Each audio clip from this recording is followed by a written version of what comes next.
Blog Talk Radio.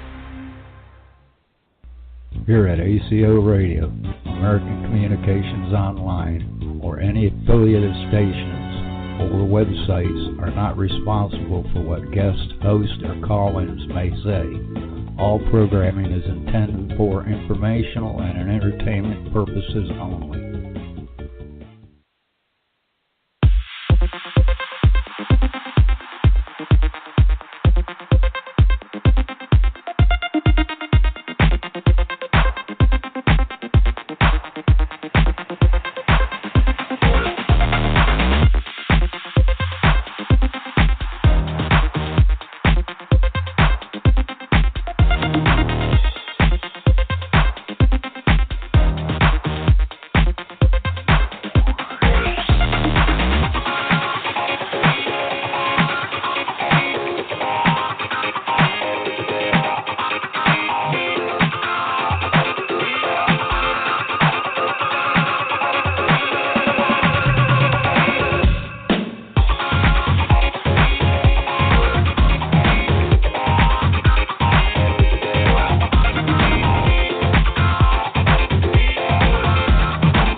Oh, I apologize. Hello, world. I apologize. I was on the wrong channel.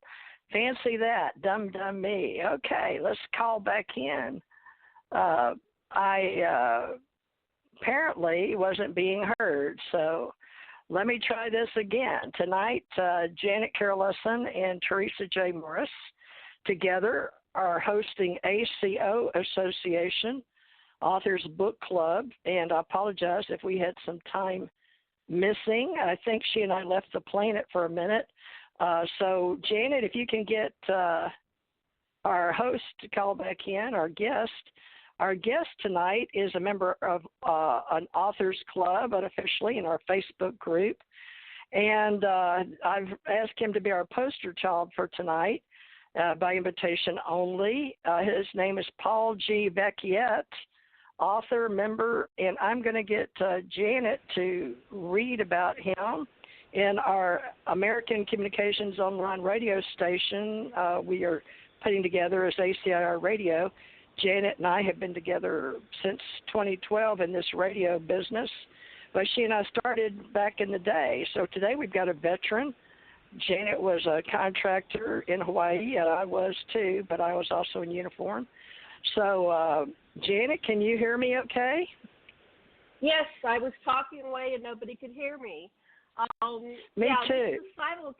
This is simulcast with the Aquarian Radio Network, and today's show is called Portal Stargate. That's our Thursday show. And as I was talking away to no one but myself, today, Me too. Paul Vecchiet is, let me tell you a little bit about him. He was born in Italy. He arrived in the U.S. at the age of 3. He settled in Chicago for a couple of years, then he moved to the southwest suburb of Hickory Hills, where he went to a Catholic school, and he was in the Catholic school the entire 8 years of elementary school. He graduated high school and went to UIC, which I don't know what that stands for architecture, and he earned a degree in design in 1981. He joined the Air Force in 82. He got commissioned as a second lieutenant. He currently works for the U.S. Army Corps of Engineers in Winchester, Virginia. And he's written a book, and I have all this up on aquarianradio.com where I keep all the descriptions. And I know TJ's going to put it on one or two of her websites, and she can let you know where you can find this information. But his book is called, let me get back to the Disclosure Paradox. And there's a synopsis and the bio for Paul there. So is Paul showing online, or should I text him? He did, but he hung up because he, like you, couldn't hear. We were both on the wrong channel. I flipped the board the wrong direction. Yeah, we've got so many radio stations. This will be on Aquarian Radio. This will be on TJ Morris ET Radio, ACIR Radio, and, of course, all our distribution channels, iHeart, iApple, or whatever they call it these days. It used to be iTunes. Ooh, getting a lot of feedback. Here, Janet, I'll call him. Let me call him, because that's too much feedback on yours. I didn't know if he had the number. But he gave me a number to call. Do you have it? Yeah, I can see it, the one he called in. Yeah. Okay. I'm dialing it right now. I don't know if we'll be able to hear him, but we'll see. Okay. Because, let's see if we can hear him. All these different channels. Hi, can you hear us now? Yes. Sorry about that. Great. That's okay. It wasn't you. It was I have so many radio channels in this station that I didn't know which one to tune in. That was my bad, Paul, not yours. So Janet's read your description, and we'll have a little dead air between the disclaimer and the bumper on the front, and then Janet and I had dead air because she and I were both introducing our radio stations at the same time, and our affiliates blocked us out. So sorry. So we'll start over, Paul. Janet, this is Paul. Paul, Janet, Carol Lesson of Hawaii. Hi, Paul. If you'd like to say. Hello, Janet. Nice to meet you, too. Hi, Paul. Great. Nice to meet you. I'm really interested in your story. Can you tell us a little bit about the background on how you came up with this story? Is it fiction? Well, is it fact and fiction? And I'm going to mute because she read your little background, and I'm going to mute for a minute while you talk. Okay. All right. So things had been happening to me since 2009, and it was after I started to learn about meditation, and after that, people I would meet, psychics, I would meet, would give me certain messages about that I seem to have some sort of special role, multiple psychics. I didn't think much about it. And then things started to happen to me. One big thing was that during meditation I experienced going through a wormhole, which was an amazing out-of-body experience. Then I met another psychic woman, and she started to give me messages, and the messages were coming from another source. So she would go into a trance, and she would give me information. She wouldn't know what she was giving to me, so I would have to record it And essentially what it was is this group or entity that called themselves the Watchers. They were communicating to me through her, and they were repeating pretty much what the other psychics were saying, that I had a role to play, that I was going to be a counselor and informer, and they would put me through various tests and so on. And this went on for a good 3 years. It wasn't every day that I would get these messages from this woman, just probably every month or every other month. And then another out-of-body experience was actually going to what people would call God, the source, where I saw what you would describe as just many flashes of indigo light, looking like a beehive of activity, and what those were the spirits between lives, all in one cluster, and that cluster is the source. So anyway, I was trying to process all this information, and I was trying to figure out, how can I tell people about this? And one weekend, after meeting another psychic woman, I wrote an outline, 31 pages, in 1 weekend of outline. And after that, a mark that appears like a burn mark appeared on my arm. And it's a perfect triangle with a bisecting line and a circle in it. And my psychic friend told me that it's a sign of acceptance. So once I did that, I understood that I needed to write the novel. And so the novel is fiction, but it's about real facts, things that were going on and are going on in your life, correct? Yes, what I did is I took those 10 years of my experiences and messages from various people. I condensed it into a 2-week dynamic cross-country journey. All the characters are based on the real people. The main character is mostly based on myself, but I had to sprinkle in some fiction in there because really, if I told the truth and it was 10 years and there wasn't much activity going on, it really just would be a boring memoir. And there's too many people writing memoirs that have greater experiences than I do. So I decided to write a pseudo-autobiography in a science fiction manner. So then we're left to figure. What's that? Whoops, she fell off. Sorry, yeah. Paul. She's in Hawaii. She'll come back. She's, we're at the mercy of the satellites sometimes. She'll be right back. But, Paul, so how long have you been an author? I think I put on here you've only got your book out since November. But I'd like to, all right, so November of this, so you're new. So I'd like to put you in our authors club, and we're going to put that up in our directory and start putting our new authors with their books. Now, is this available on Kindle for those that may want to read it? Yes, it is. It's available on Amazon, of course, and it is on Kindle. So yes, it's available both ways. Okay. Yeah. Well, Janet and I work here. She comes back. Okay, she's starting to show up now.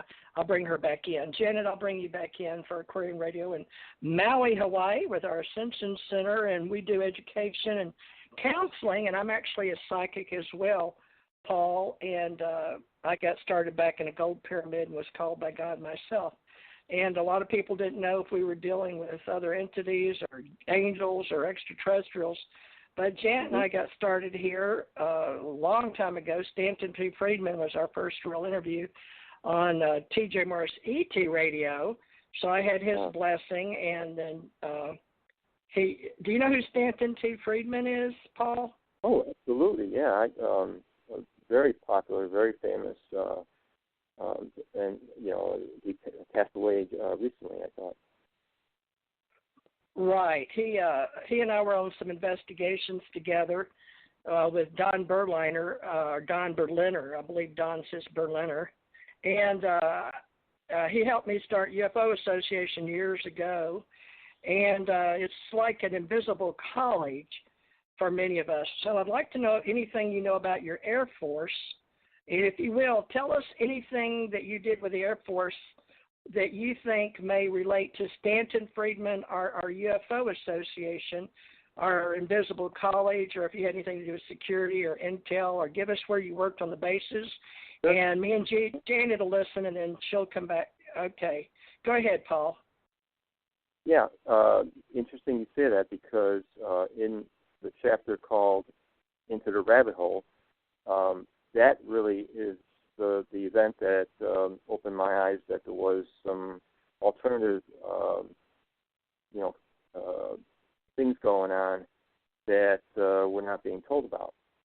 So when I was a captain in the Air Force, and I was assigned at Wright-Patterson Air Force Base, I was assigned to Aeronautical Systems Division, and in civil engineering, we have various offices there where we support the research and development part of the Air Force.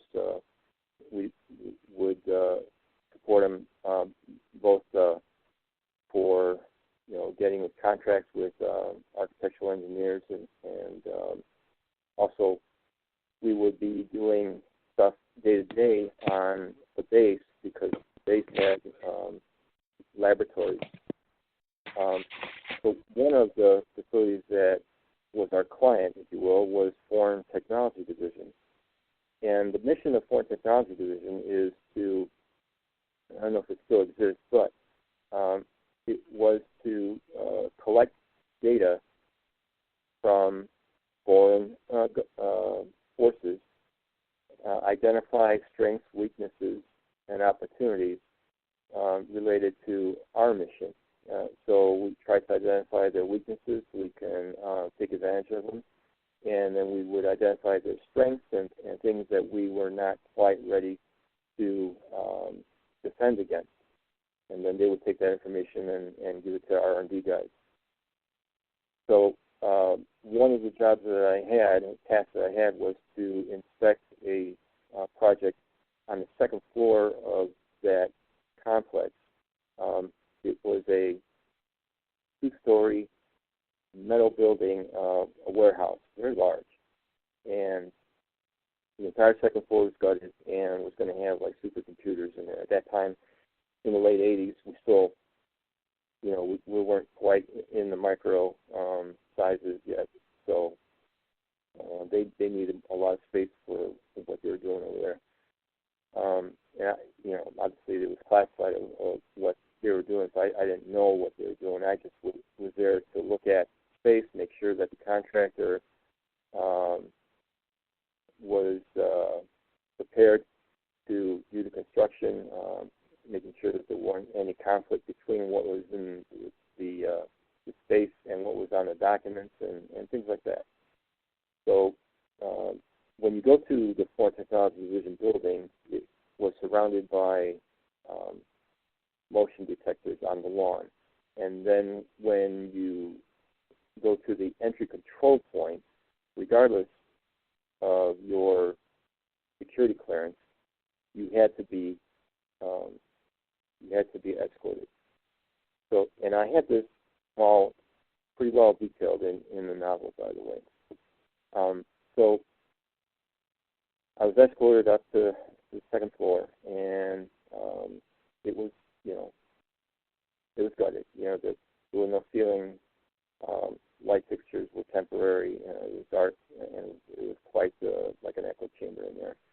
And I looked for the drawings that were called the as-built.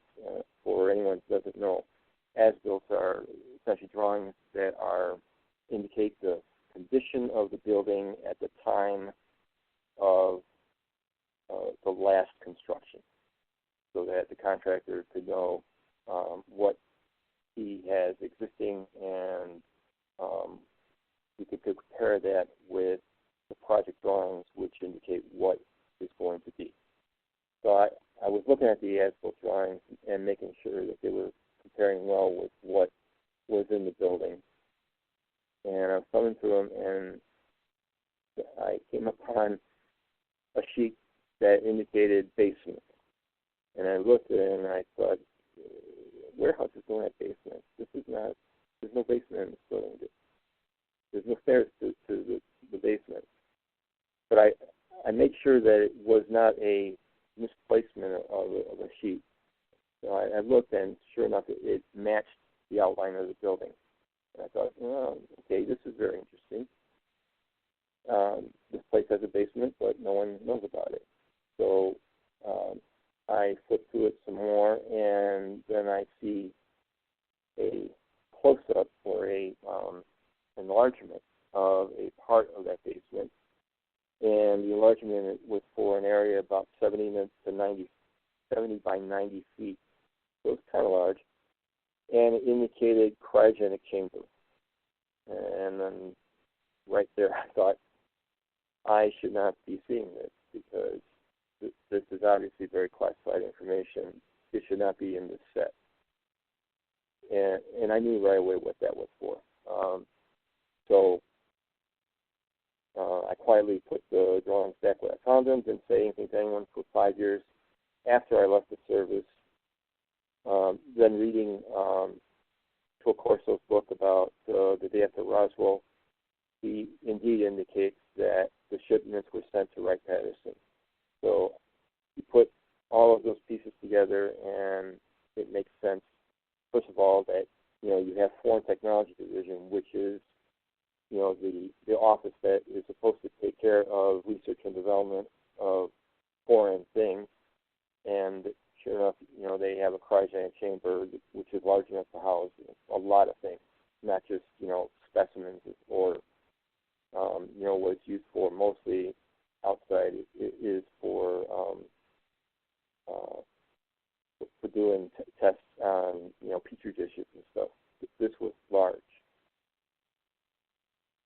Can I ask you, legally, I don't know where you and I stand, because I, too, have been to Wright-Patterson Air Force Base, and I, too, was brought on base and escorted by somebody in a car, I guess, because I was in a big truck, and I went into a hangar.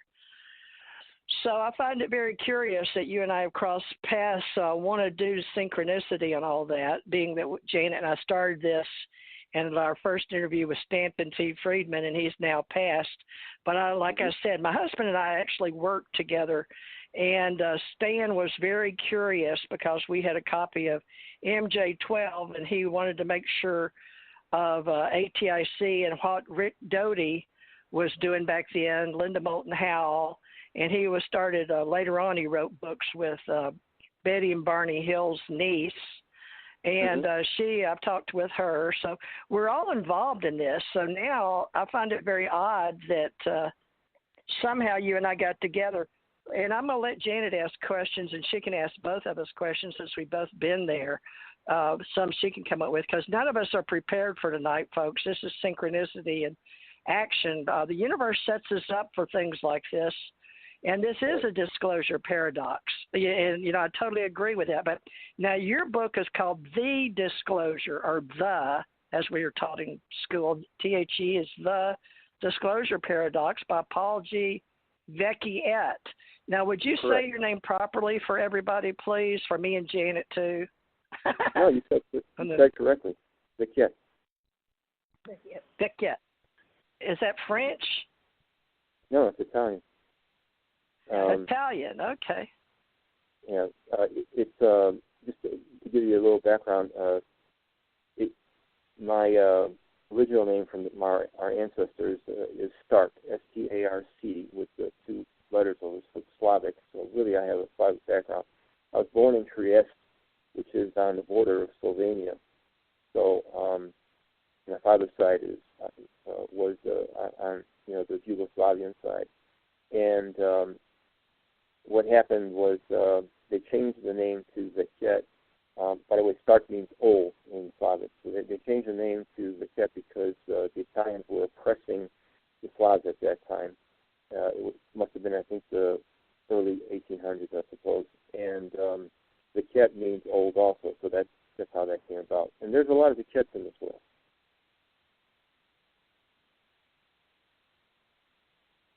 Hello? Hi. Okay, a lot of Vecchiets in this world. That's good. It's so now I'm getting back down. Okay.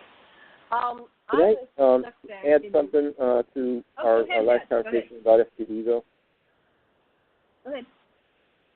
I went on Google Earth just to look at and to, when I was writing about it in the novel, I went to look on Google Earth to look for the building, and you can't miss the building from the air. It was huge.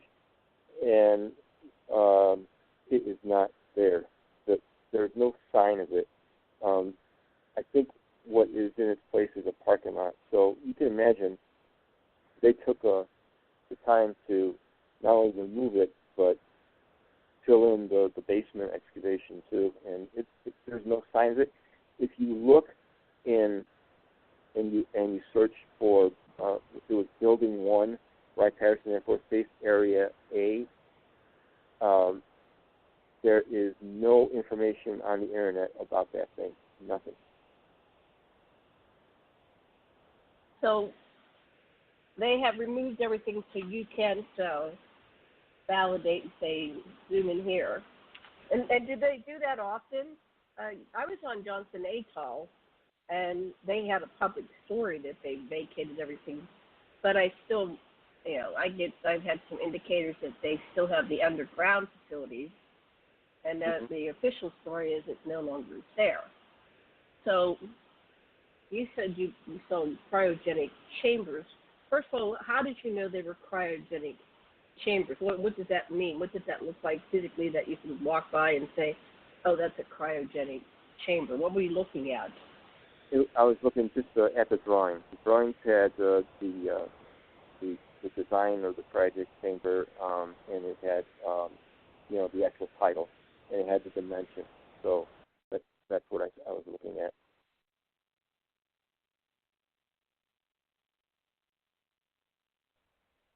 You last there? When were you last there? Here, Pete. Well, when you said it's no longer there. When did you last see this facility? Mm-hmm. I was there from 1987 to 1991. Okay. And you haven't been back since, so... No. And then you've looked at the Google Earth and you saw that things had changed.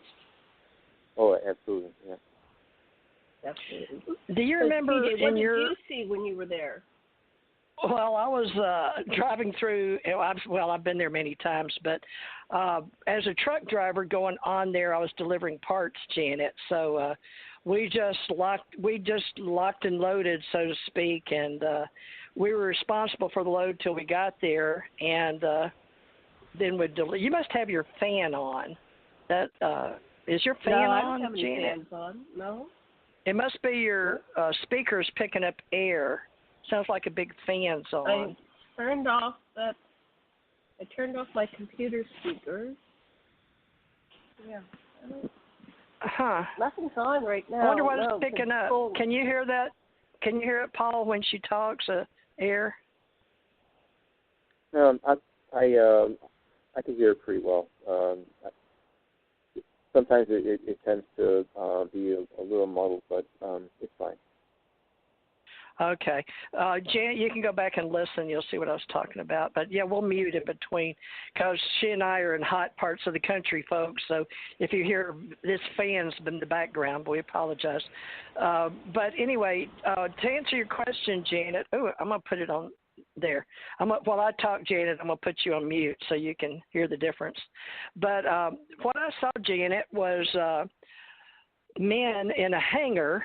And when I was escorted on, I was brought there for a meeting with something very interesting because they wanted me to meet Bill. And I don't know, I guess that's the gentleman you met. And I don't know if Paul met anybody on base, but I'm trying to figure out the synchronicity of who's putting us together. But I will ask Paul, when I was in the military, they were talking about Hangar 18, and then there was 11 or so. But now in Hawaii, they would tell people to tell me about that, and they would be talking, I'd say here in Hawaii, and they'd say, no, Wright-Patterson. But I'll put Janet back on in just a second. But Paul, did you ever hear any scuttlebutt of people in the military that would act like there was something secret going on in Hangar 18 or 11 or any of them like that? No, this was before I became aware. So I was just following the day-to-day operations there. We were so busy, there wasn't time to interact on that level. The Hangar 18 that you mentioned, I saw that also on a Discovery Channel episode somewhere on one of those UFO things, and they mentioned Hangar 18. So it appears to be a common question. And before that, I never heard of it, and I was trying to imagine which building would be that Hangar 18, because when I was there, most of the hangars in Area B were for the U.S. Air Force Museum and their maintenance. So, and in fact, my building was attached to one of the hangars that was used for the maintenance. Another hangar, which was across from us, was used for testing weapons. What they would do is they would have a Gatling gun, and they wouldn't test the weapons. They would test aircraft engines to see how they would perform with direct fire. But that's the only thing that I know about the hangars. The other side of the base, which is Area C, was the operational side, and on that side was a reserve unit. And there was nothing hush-hush going on over there. That was strictly the operational side of the base. So if there was anything that was top secret going on, it was Area B. Okay. Janet, any more questions? And we'll keep this ball rolling. Yeah, so I wanted to know what you each had seen. So you were not in the same location, it seems, by the descriptions that we're getting from both of you. How big was Wright-Patterson? How many personnel did it hold at its height? Was it like, I was on a base and there were only 3,000 people on the entire island. So the base part was probably, I don't know, probably half civilians and then half military. Yeah. So I think what we kind had of population? 30,000 civilians working on the base, and probably 10,000 active duty. And the base straddles a state road, so you had Wright-Patterson was actually made up of two bases, Wright Field and Patterson. And Wright Field was the older part, and the origins of Wright Field go back to all the way to the Wright brothers. So, okay. The buildings there were dated as far back as 1921, maybe even farther back than that. And the newer part was Patterson Field, and then they decided to merge them together as one massive installation. So that was a good size. Mine was a very tiny base compared to what It's huge. It's you guys one of the one of the biggest employers in Ohio, well, in Dayton for certain, in Ohio. Yeah. Are they still active? Oh, absolutely. Still, yeah. Absolutely. Very active. Okay. When I was growing up in Pittsburgh, they had small bases, and they kept closing them one after another. But I just think consolidate things and move things all the time to keep us guessing. Okay, so you were taking loads in, TJ. You didn't know what you were carrying. Well, I think it had to do with what they had there when I went there.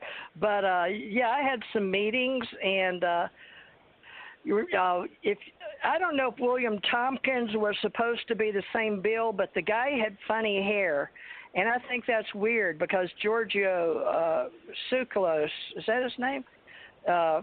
Weird name, but they both had strange hair, and I don't know.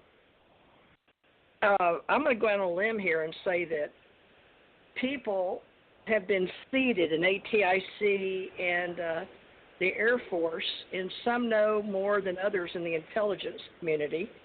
And I worked in GS in uniform. I worked Joint Chiefs of Staff, JOS, and I was in a special program, special access program. So I never knew who was feeding me with real information. I'm sure Rick Doty had the same problem. But just so you folks know, a lot of us in uniform do a job, but when we're out of uniform, you know, we're GS or civilian, like Janet and I were contractors. But a lot of us get out and we write books. But I just want to mention real quick, the National Museum of the United States Air Force that Paul is mentioning is still there, and it's a wonderful place. If you go there, please check it out. And then if you come over here where I'm at, we have the Pensacola. I don't know if you have been here or not, but we have a museum here too. We also have the Blue Angels, Naval Air Station, Pensacola, and we have a museum here called National Naval Aviation Museum at the NAS Pensacola, and it's the oldest naval air station, NAS Pensacola. So National Naval Air Station, please put us, it was built in, the Naval Air Station year built in 1913. I don't know. Have you been here by chance with the Air Force, Paul, to Pensacola? Or I'm surely you know about the Blue Angels, though. No, I haven't been to any of the Navy bases over there, but we did some training at Eglin. You know where Eglin is? Eglin Air Force Base, yeah, I've been there too. So what I'd like to do, Janet, is try to figure out what you and me and all know synchronicity, but those are the two museums. I just wanted to put that in there because, folks, we're always going to be looking for sponsors because we're just starting the three of us together for the Authors Club. And I'm putting UFO on here. Stanton is no longer with us, and I've got the UFO Association organization if you're interested, because we have a lot of enthusiasts, and we're learning to work together as authors. We're all independent authors. All right, so back to the what Janet will call the meat and the guts or whatever of the show. Paul, have you got any questions thus far? Have I what? Have you got any questions so far? Paul's story, like what Paul wants to bring to the table, because he's the new person. I already know what I know about me. I'd like to learn new things here. So Paul, what can you tell us? I know you were in the military, you're still in the military, and you fictionalize your story for a lot of reasons. But what are some of the most important things that we might get if we read your story, or that you want to tell us in the course of the hour and a half that remains? Yeah, I'm glad what you is in your mind most important things? Yes. You know, the military is just a small part of that. It's just my awakening process.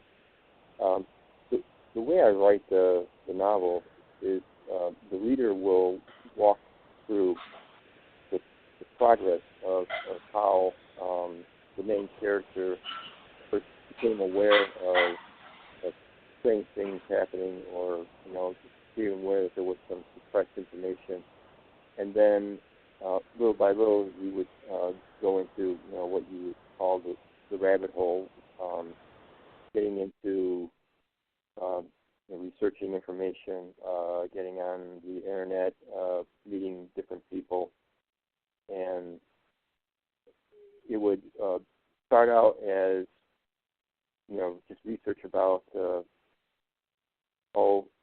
maybe the suppression of inventions that would help us loosen our dependence on foreign oil, for instance, or even energy that is not a fossil fuel energy, but other kinds, like, for instance, engines that run on water, that kind of thing. So that's it started out with that, and then learning about other things like the suppression of cancer cures, the chemtrails that seem to be appearing every once in a while.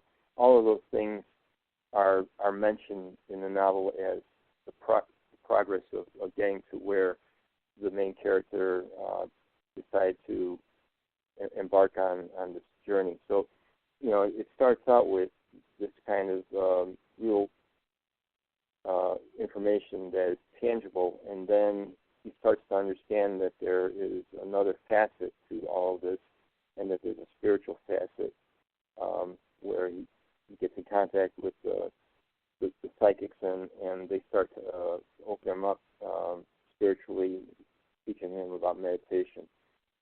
So I walk the reader through that, and the reader should be able to actually relate to this journey that the main character goes through, because I'm sure that other people have had the same progress of going from not knowing to going to wow, there's all kinds of stuff going on that I didn't know about, and then finally to having the spiritual awareness. So what I would like the reader to get when they are done reading the novel is this. If you're an atheist, understand that there is a higher power out there. There are things that we cannot see or touch, and they exist and they impact our lives. If you are a very religious person, understand that those higher powers can be explained using science and physics.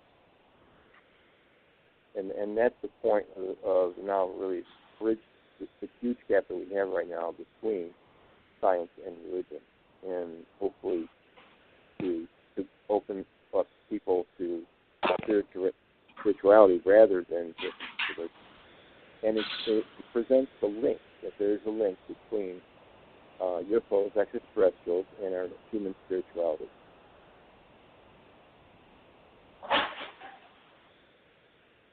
So what is this link? How do you describe it?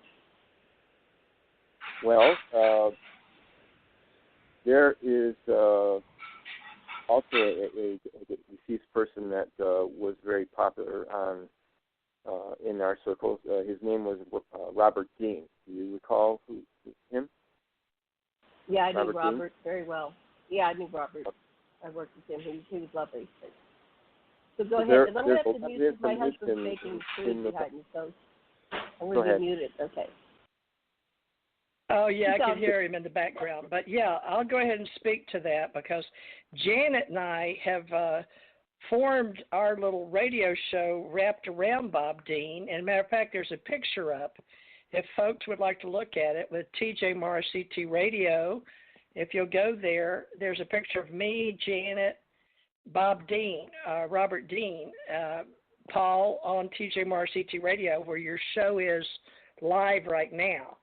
So, folks, if you can hear us everywhere while listening around the world, or you'd like to come back to the podcast, we didn't know he was going to say this, but I told you this I do universal cosmos ambassador work to bring the synchronicities together.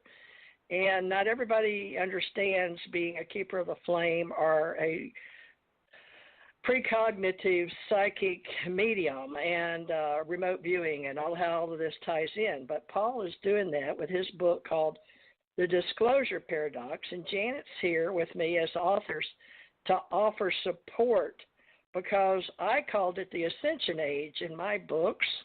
And we made the New Age books around all the book stores. I met Deepak Chopra. But to answer your question, Paul, of course we know who Bob Dean is. So what we need to do with people like you, is especially prior military or younger than us, or in our same age group, is establish when do they feel like, and I've seen this on many, many YouTubes, do you believe you came here because Ascension Center education is about awakening the soul and to understand the soul purpose, not only based on your spiritual path in this reality, on this side of the veil.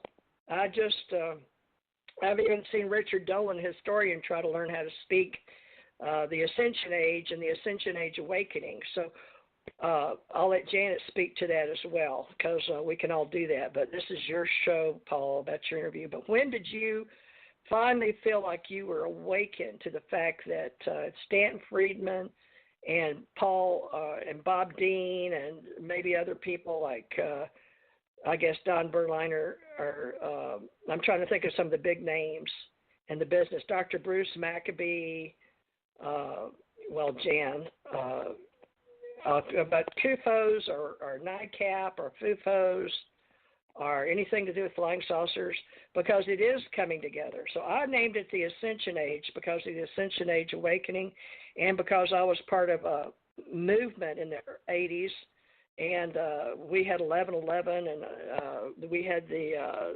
so many people working together in the psychic realm. So yes, they're evolving together, but a lot of people don't know that. So back to you, and then Janet, I'm sure will be full of questions because she runs the Ascension Center Education, or ACE Network. So Paul, when do you think you woke up to the fact that these realities were crossing in your life? When did you feel like you woke up that maybe the metaphysical world or the sages and the mystics and the oracles may be right, so to speak? I would say August of 2013 is when I had multiple occurrences, synchronous events, messages from the watchers. That's when it all came together for me. It had been leading up to that. I never strayed from trying to do more and more research, trying to learn all of the angles related to both the phenomenon, the UFO phenomenon and our spirituality. And when I was listening to Robert Dean, it certainly made a lot of sense what he was saying, and my novel kind of parrots what Robert Dean was saying about our spirituality and the links to the extraterrestrials.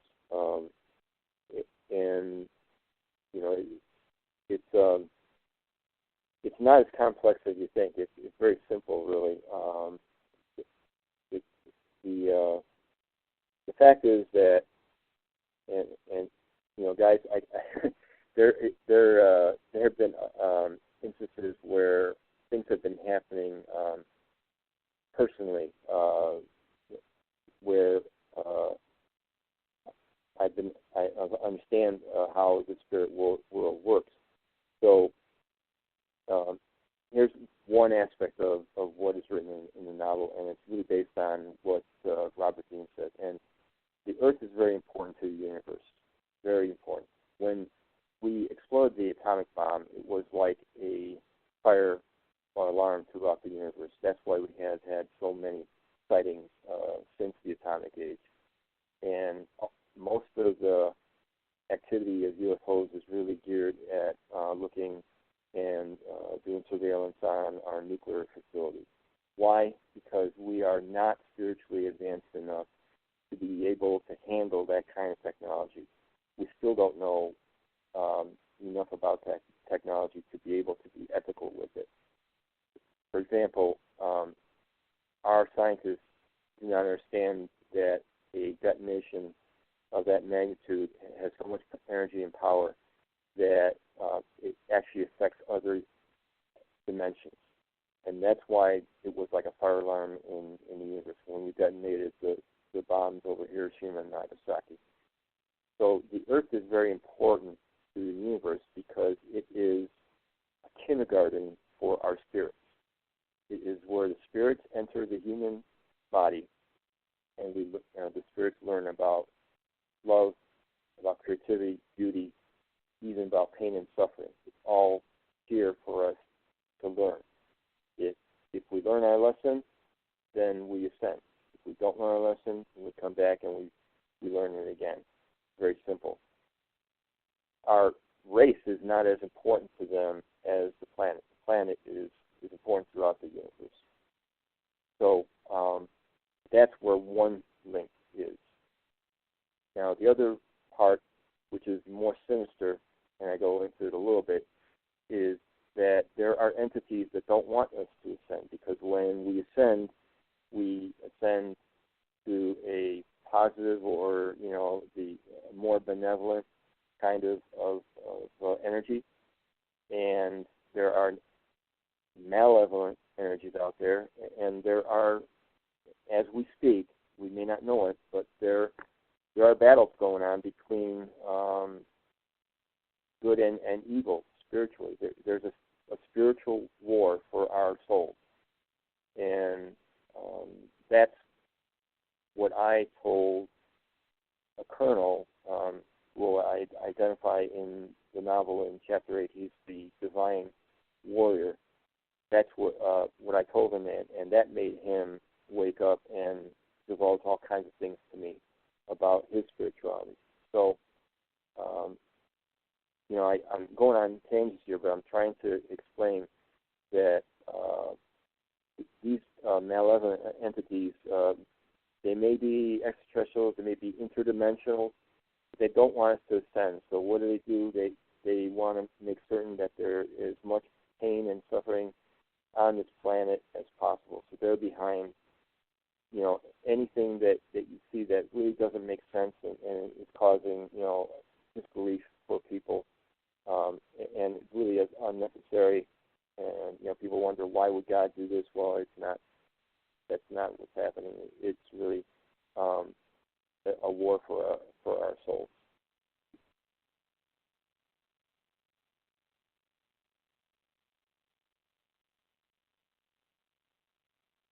You there? Anyone? TJ, are you there?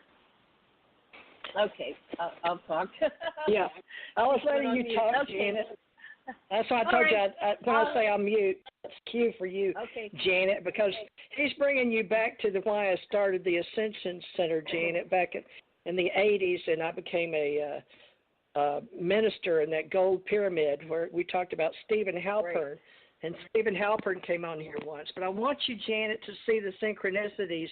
I did not cue him at all, and this is what I do, folks. But I don't even know how Paul and I crossed paths, but he said he sent me about his book on one. But, Janet, he has only been awake since we started this radio show in 2012 about his other reality. A lot of people are waking up now. A lot of people are becoming aware that something's happening on some level that's waking people up. There's all kinds of theories. It's curious that he's convened on Robert O'Dean's information because Bob is no longer with us. But Bob was very important in my life. I started going to all the UFO conferences. I met my husband in 97, and from the get-go we started going to these UFO conferences.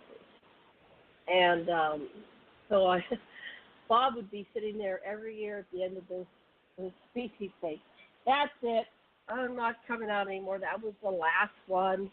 I'm going to go retire." And we'd say, "Bob, you can't. We need you. You're not allowed to retire."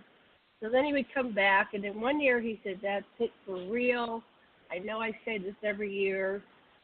I'm not coming back." And he didn't. He didn't come back for 5 years.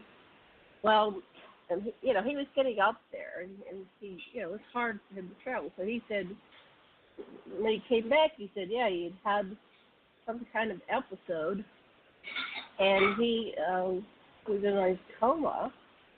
And he said that the entire time he was in this coma, he was on board on ship. And he said, "Oh, don't send me back. This is home. I don't want to go back." And so anyway, when he came back, he decided he wanted to get out again, just to do something again. So we met in Arizona with a group of 15, 20 people that were in the UFO business there, and he wanted us to put on Stargate to Cosmos. So he had been working with UFO Congress, and I don't know what was going on, but he wanted to do one final hurrah, so to speak. But it didn't come about, and now he's passed, so it's ironic that you're revoking him, because he has holds a very near and dear spot in my heart. And when we were meeting, I was just looking at each other, and we were both just crying because we had this awareness of connection to Source. Like you said, you said that you've been on the way home to Source.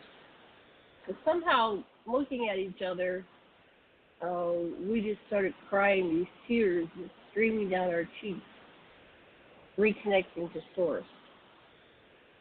So he really struck a chord with you.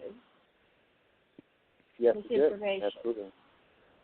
And he struck a chord with me, and I was and me. blessed to know him. And he struck a chord with me as well.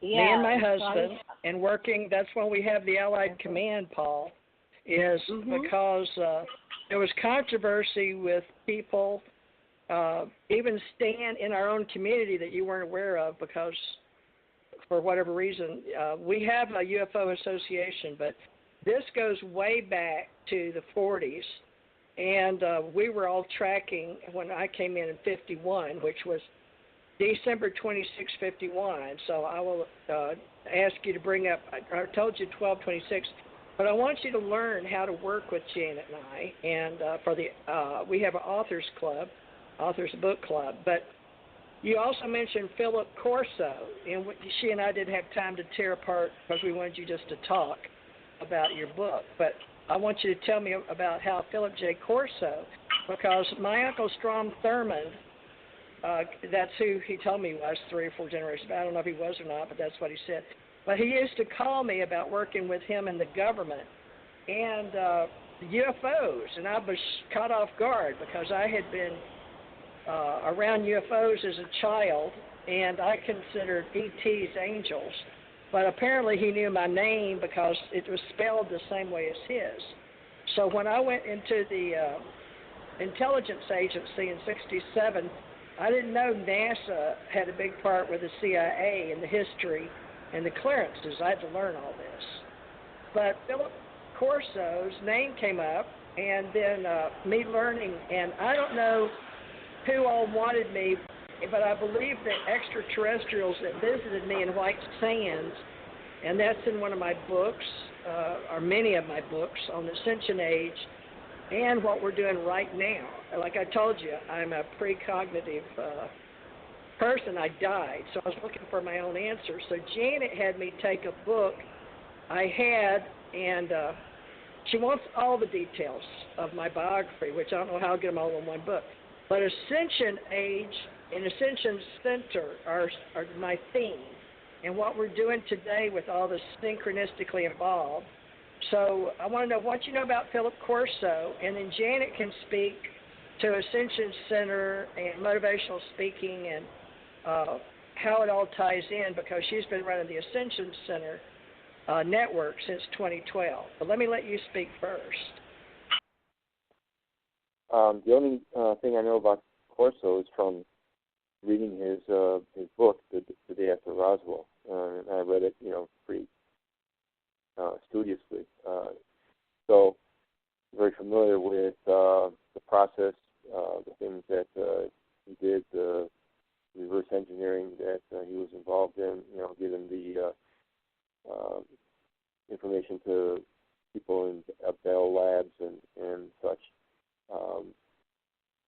And so that's the only thing that I know about Phil Corso.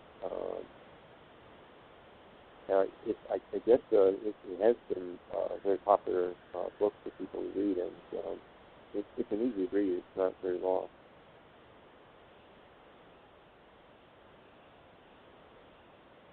I met Phil Corso Jr. Just a few years after his father had passed. It was in the early 2000s. His father died in 98 or something, or 97 or something. Anyway, so we were just really drawn to speak to each other and talk to each other the whole time. I was at this conference over in the Big Island that Dr. Sala had produced with a couple other people. And so my husband had a millionaire friend that wanted to talk about the UFO experience, the extraterrestrial presence. And he wanted to fly us over to Austin. And he said, I want you to bring over, we'll fly over a speaker. And I tried to get a couple of the other ones, but I remembered Phil Corso Jr. He was in Florida at the time. I think he's still there. I'm not sure what city he's in. Anyway, next thing I know, my husband and I are getting on a plane, and Phil's coming over with his wife, and we're spending 3, 4, 5 days together in Austin, Texas, as he's doing a private presentation to a bunch of millionaires about the extraterrestrial presence. Because this friend of my husband's, who's a millionaire, wanted to bring about disclosure. Now, Phil Corso Jr.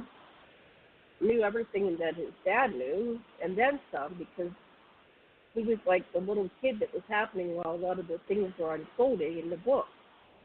Mm. So he had been exposed to these amazing craft and creatures, and I don't remember details because that was quite a number of years now, but I was just, he didn't even share that level of experience with the audience, the millionaires, because it was brand new to him, to them, right? But since I'm a lifelong contact experiencer, he was able to go in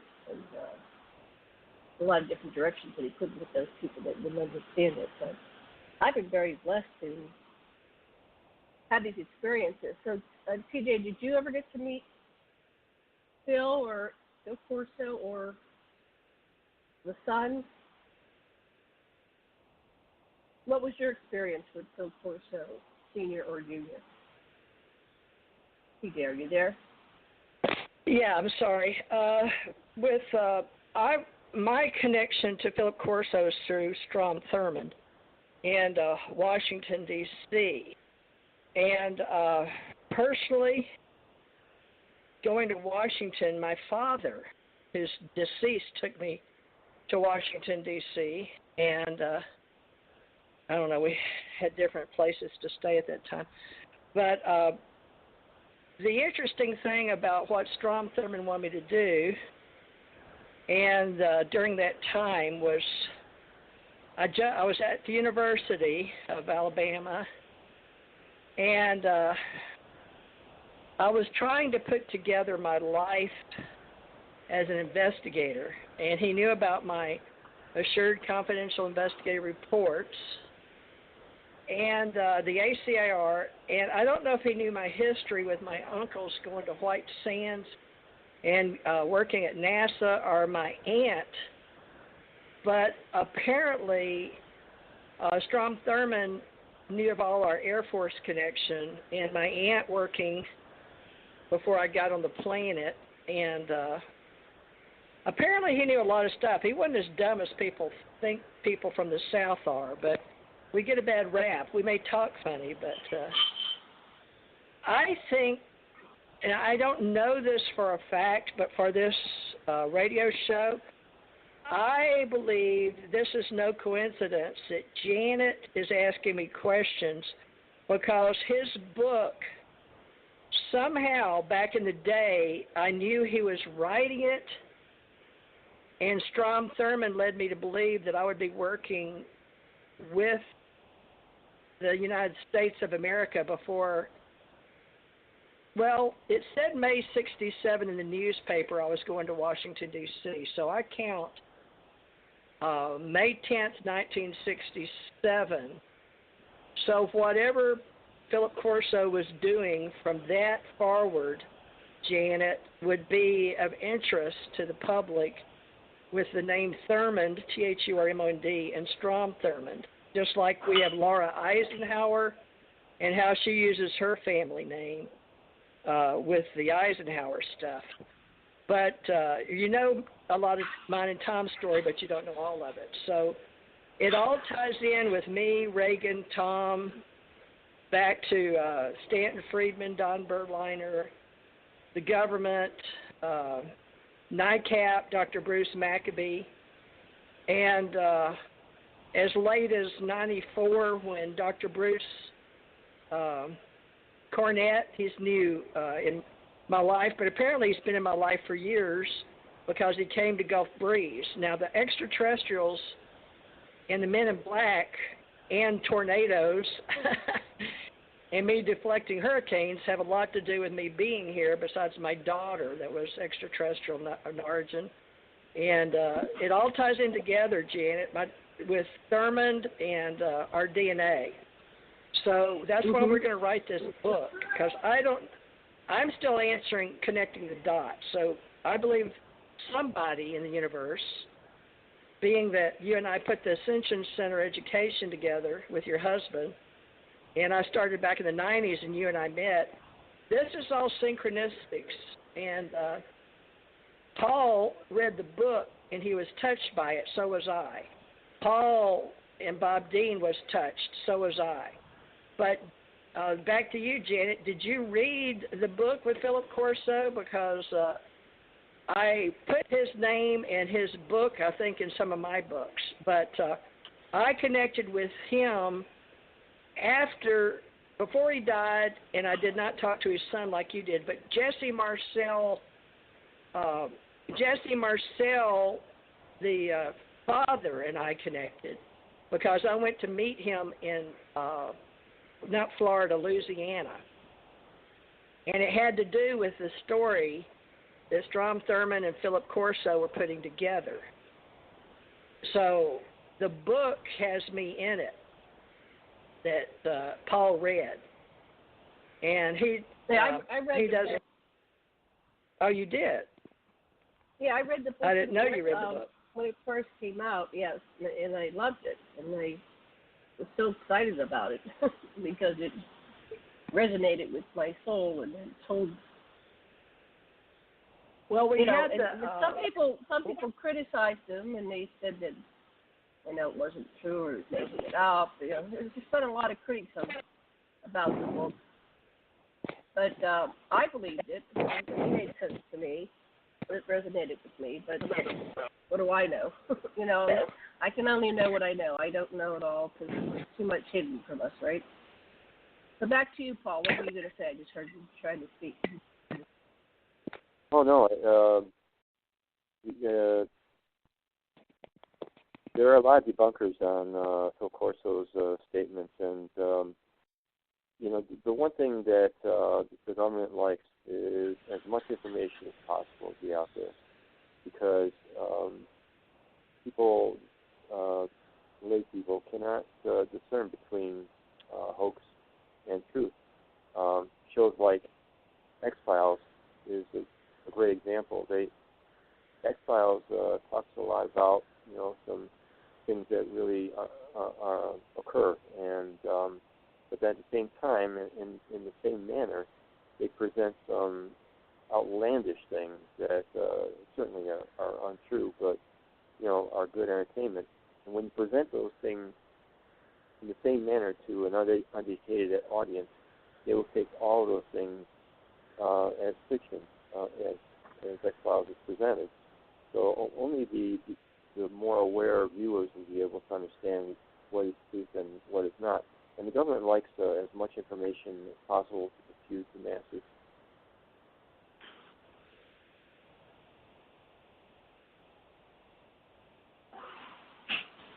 Okay, are we still on air? Sometimes it fades out. Yeah, but we got screwed up.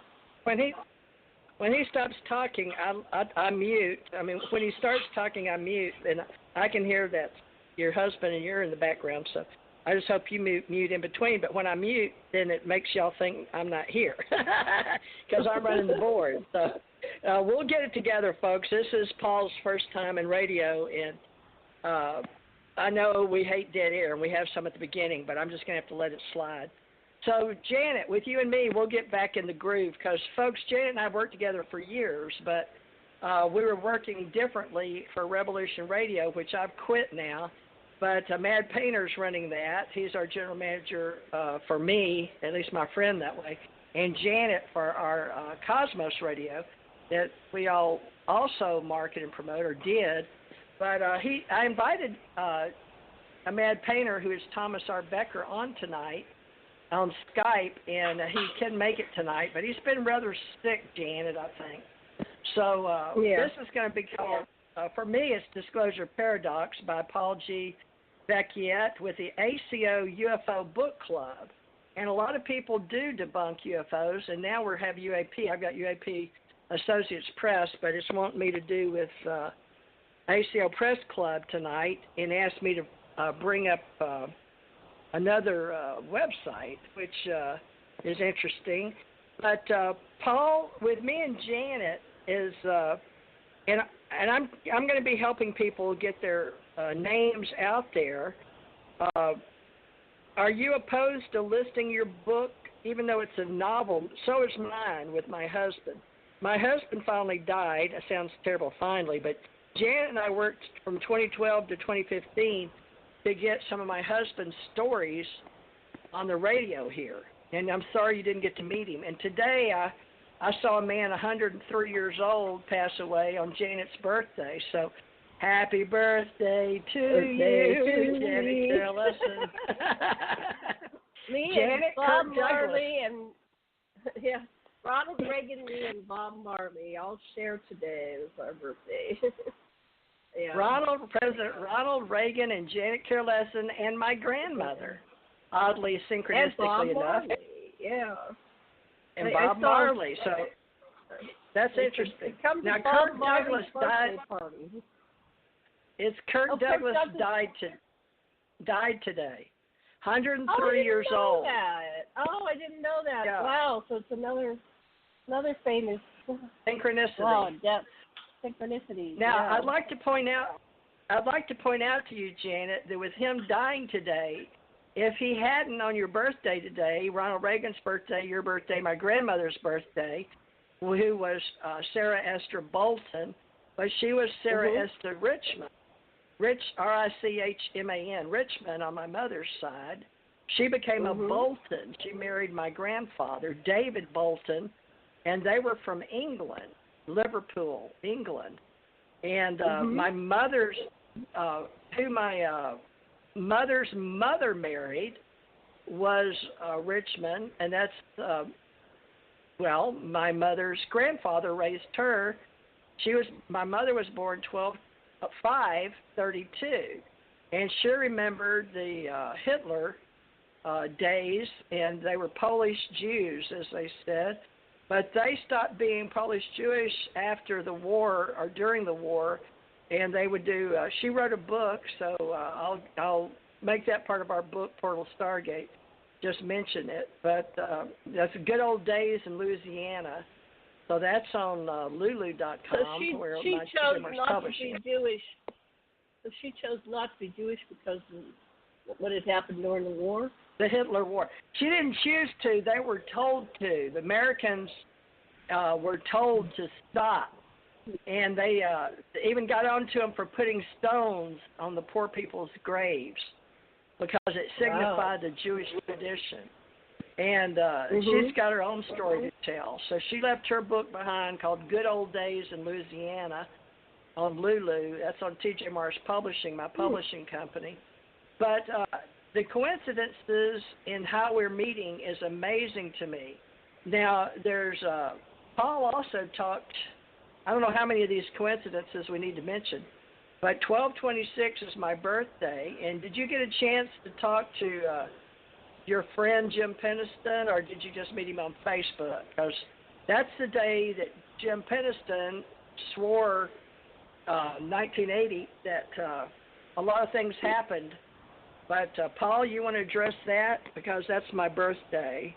And about that? Yeah, you know about sure. that day? Jim actually, when I collaborated together on my novel, because one of the chapters presents 4 topics for presentation by the main character, who is really a UFO researcher lecturer. So in one of the chapters, I present 4 different topics of presentation, and one of them is Renderson Forest. And I wanted to be fair, reasonable, and accurate on it, so I sent Jim a copy of the manuscript that mentioned his his experience, and he loved it. He endorsed it, and he said I was a good author. So we have been in communication since then. I've been following the success of his book. He's been following mine. Paul, are you sitting still? I'm sorry to bother you, but are you sitting still? Yes, I am. Why? Oh, it must be your hand on the phone. I'm just picking up background noise. But go ahead. Oh. And Janet, you can ask questions. I'm going to mute. Okay. Yeah. So Jim and I have a good relationship. He's the one that told me about Kindle Direct Publishing, and gave me some information that I didn't understand when I was first publishing the book. He's been very helpful. He's a good guy. Wonderful. Okay, so I'm going to ask some questions. I saw in your book that you were mentioning Lemuria and some extraterrestrial species. Did you have any direct interactions with any extraterrestrial species? I'm trying to remember how I came about to use Lemuria. I was doing research about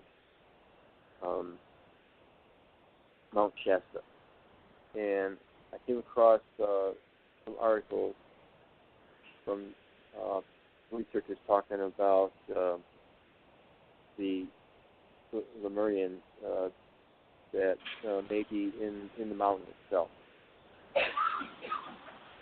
So that's where that came about. So I kind of borrowed from that. I don't have any interaction with anyone of that nature. That came about just from research. Have you ever had any kind of interaction with any extraterrestrials or craft? None other than the messages that I got from that psychic woman. And what did she say relating to ETs? What was her message to you regarding ETs? She was more spiritual, but there was obviously information about extraterrestrials and their activity on the planet. A lot of it, though, had to do with extraterrestrials originating from places in the planet, which is a theme that I have in the novel. So Antarctica, Alaska, the Himalayas, in the ocean, and of course South Bay, New Mexico.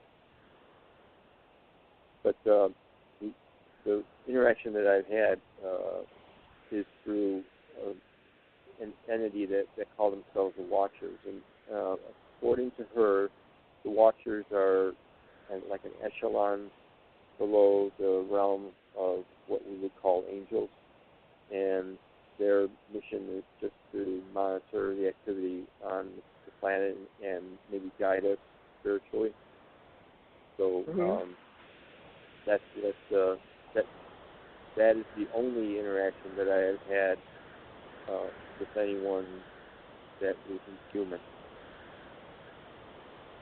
Interesting. And what kind of interactions did you have with the Watchers? What is the what? I'm sorry.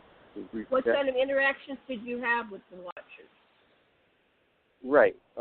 It was they would communicate to me through the medium, the psychic woman. She would go into a trance, and she would type things on the computer and send me the information. She wouldn't know what she would be sending me until she read it afterwards, and then I would ask her some more things, and sometimes they would be communicating back, and sometimes they wouldn't. And she mentions that many times what would happen when she would get these messages, that it would actually affect her physically, that she would get like mild headaches and stuff like that. So she tried not to do that very often. And what message did they have for you in particular? Very simple, actually. Just at one time I was a blogger, so they would tell me to keep doing what I was doing, that I would know what to do when the time came. And it was very cryptic, actually. Nothing direct, but giving me positive feedback on what I was doing, and every once in a while telling me about how important it is to maintain a spiritual attitude about what is going on, and keep that link going with the UFO phenomenon. Did her message ring true for you?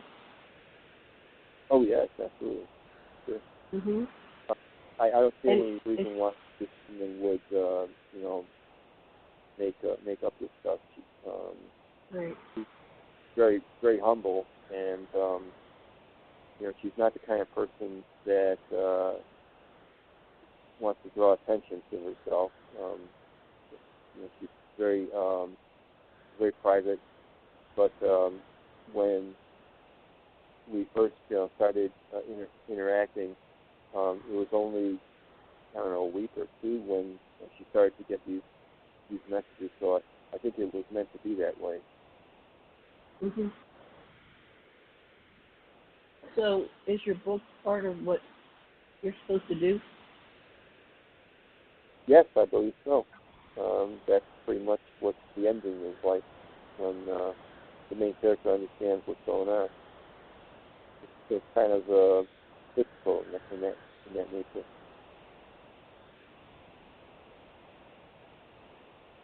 They mentioned that I'm a counselor informer, and then I use the novel to inform, but also to entertain. Do you have any background or experience in counseling? If I have a background or experience in what? Education or background or experience as a counselor? No. Being an officer in the Air Force, you know a little bit about leadership, and a lot about communication. So that's one thing, and I got a degree in management.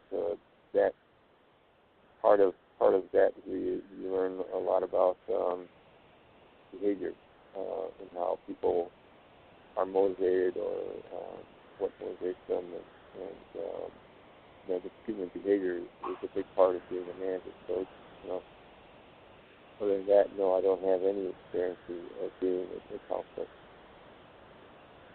Well, Paul, I'd like you to. Just the title that Paul, you gave me. Can you hear me, Paul? Yeah.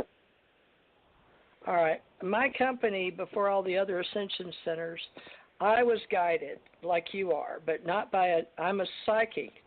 Does my name as a psychic, it's been out there since the 80s, and I've trained probably over 1,500 psychics. I quit counting back in the day in Houston and in Hawaii.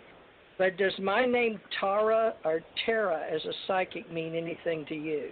I haven't read your book, but I'm a psychic, and a lot of the psychics I train knew of my story of the Ascension Age and the Ascension Center, and why I started training psychics in the Ascension Center.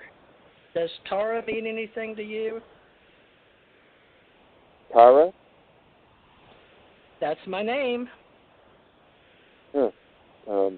It's funny because one of the characters in the novel is named Tara. You say Tara. That's fine. Yeah. Well, tell me about your character that you put me in your book. Am I a psychic in your book? No, she's actually based on a real person, and she's a U.S. Air Force airman who was a radar specialist at Nellis, and they abused her physically and mentally, tortured her to make certain that she wouldn't retain this forbidden information where she was given tasks to You're fading. Can you speak louder? Give me your louder radio voice. You're fading into the... Yeah, speak louder. You're losing your breath. So Tara is an Air Force in the Air Force in your book. Yeah. And now, Okay. and she was a radar specialist, and she was working on radar that would be used on high performance, high velocity vehicles that were not in our inventory. So what Sounds they did like is me. what's that? Janet will explain that later. But Janet, this is very blowing my mind because I knew Paul is part of our Portal Stargate in our ACO Authors Book Club. So we all might get to write a chapter of the Portal Stargate together. Who knows? But, okay, Paul, keep going. Whatever you want to share about your Tara Air Force. What kind of equipment? You mean not of Earth origin? Did you use any of our acronyms in the alien ET UFO community? Like NEOs or not of Earth origin or UAPs or EBINs or anything like that with Tara or not? Just one chapter where she is she's been in a underground bunker, actually an underground training center, and they find her and they rescue her, and then they get out, but Did you read my book? All this stuff is information free and has been on a lot of books I've written. And I told Janet that this is the year it's all going to come, be out there, called the Ascension Age. But you sound like you're talking about me. Where did you Really? get this information? Yeah. This is based on a real person, and I think she prefers to be anonymous. But she's been on shows, and she's also been harassed by the government. And she wrote a book, in fact, and I guess it didn't do very well. But she wrote a book about her life and her experiences in the Air Force, and it's quite a read. but I tried to get her to read the chapter so that I would get some concurrence from her. And in my novel, the girl gets rescued when in real life she did not get rescued. And she wrote back to me that she says, I wish that would have happened to me. That's the only thing that she wrote. I think she was misunderstanding what the intent of the book was. But and she suffers from post-traumatic stress disorder too. So it's not easy to communicate with her. It's best to be with her probably in person rather than to try and communicate through the internet. Well, Google asked me for some of my books for free a long time ago. And a lot of the metaphysical people and the people in the UFO business know my stories. As a matter of fact, they pick them up and make them their own. So I've been putting stories that are, to me, real because I experienced them for years and years inside the internet. And Google has a lot of my books out there free. Folks, you can put in Teresa J. Thurman de Morris or T.J. Morris or Teresa J. Morris to find them. And a lot of them appear on Google. And you can use the word ascension or psychic or ET or UFO. And I've even heard some of my friends tell me about people that copied my story. And a lot of people asked me if they could use my story. But now Janet and I are concerned about in the future our copyrights on our books. So, Paul, we'll have to work with you because it sounds like you got a lot of my story. And if you ever get hold of my books, there's too many out there. But the key words have been part of, the internet since we started in 87 on our project with Stanton Friedman to promote UFO Association in 87. And I went to see Jesse Marcel. It's sometime in the early 70s. And my husband worked in 67. I had my daughter in 68. And so Angela was born, and then Lauren was born when man walked on the moon. So Angie was born 3/25/68, and Lauren was born on 4/3/70. But I've got stories that intertwine. Now, you mentioned she said she was harassed by the government. Why weren't you harassed? And because you made it a novel, or did she write a bio? Because I'm in that situation myself. I've read a lot of books, but they asked for them. So I told them they could put them in Google. But I need you to explain that because Janet and I are fixing to do a book, but it may have to be a novel. Now, tell me what you know because you were in the Air Force and why you're not harassed if she is and you're not, please. I think because she was harassed because she divulged a lot of secrets and she used it as a bio, as a biography. And me, I presented it as fiction, and I let the reader, figure out what is truth and what is not. But I do have a premise, and the novel is really meant for people to think. It's thought-provoking. It makes them think about what they had believed in before reading it, and comparing what is going on in our society too. So there's, as I mentioned, the government likes to have as much information out there as possible, and fiction is fine with them. And I consider myself a very minor, target as far as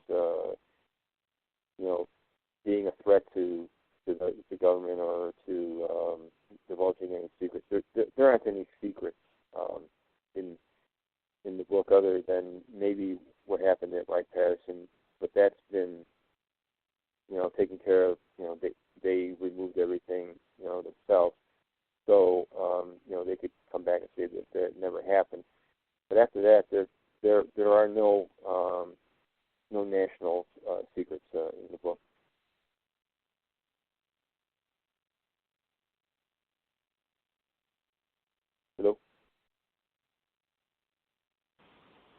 Hi. We put ourselves on mute, and then there's a delay. Oh, okay. All right, so you don't have any major secrets, so they're not going to take you out, but I guess that's the one thing to be careful that you're not saying too much. I guess if you're taken out, you said too much. Be too late. Woo! Anyway, so you've never been threatened by the Men in Black, so you're telling your story, you fictionalized it, and that apparently has been going on for a long time. I know Gene Roddenberry was conveying things that were basically true, things that he had uncovered. He had whistleblowers come in, but as long as you fictionalize it, they're fine with it because they just dismiss it and say, oh, that's science fiction. In fact, if you're fictionalizing it, they'll always say, well, that's just science fiction, even if it is true. In a way, you've invalidated your information by fictionalizing it, but that's exactly what they want you to do, so invalidate it so they have deniability, and they just say, oh, it was coincidence that were somehow truthful. But to adjust what TJ said, these stories have been getting out there for the last 50, 60, 70 years now, and there are some similarities with the stories. There are people that have flown craft and been on board ships and have realized that the ships are intelligent and that they take a pilot that communicates telepathically with the ship in order for the ship to navigate. Sometimes the ships are sentient themselves, or people have been to underground facilities. There's people coming forth from the secret space program, and there's my lab's experiences and lifelong abductees and contactees and one-time abductees and nothing else happened. So CJ and I have been tracking these stories actively since 2012, but I think, we're both experiencers. We've been living in these and been witnessing people in private places before the Internet came about, and we were able to take it to another level. So, okay, so let me look through your synopsis here. Background. Also, I want to talk about I want to talk about. She can be rounding up the final questions to assess this book, and it's called The Disclosure Paradox. Paul G. Vecchiet, and I don't think it's a coincidence, folks, that he and I found each other. But Paul, I want to talk about the synchronicities that are going on, because the extraterrestrials did involve me, and there's no other earthly explanation, because I've got too many coincidences in my life for the extraterrestrials and the Men in Black, and me being a man in black, a woman in black. And then I never appeared in any UFO shows, but I've worked with men, the X-Men, and some of that. You mentioned X-Files, so that always brings up Dr. Rick Miller, who I'm also helping because he has so many books out there on metaphysics. He's a metaphysician. But I want you to know, did you see Mirage Men when they did a film on with Richard Nolan, Linda Moulton Howe, and Rick Doty, main players, and Roger Moore? Are you familiar with the Mirage Men on Google or Netflix? Miragemen, Yeah. Mirage. Is that recent? Oh, it's been around for a while. It's like a documentary story of trying to control the narrative based on an outside looking in. And Rick Doty was a U.S. Air Force person like yourself, but he was working in, I don't know his story. I keep asking him to come on, but he's under non-disclosure or non-disclosure agreement because he writes for Hollywood now. So he takes his reality like we're doing tonight on this radio show, but he gives ideas and writes them up for people. I don't know who he's writing for. I guess, I don't know if he's working with Prometheus Entertainment. He didn't tell me.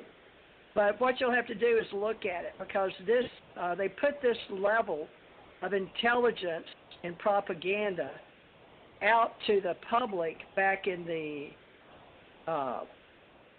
early 80s to when I was in 80 to 93.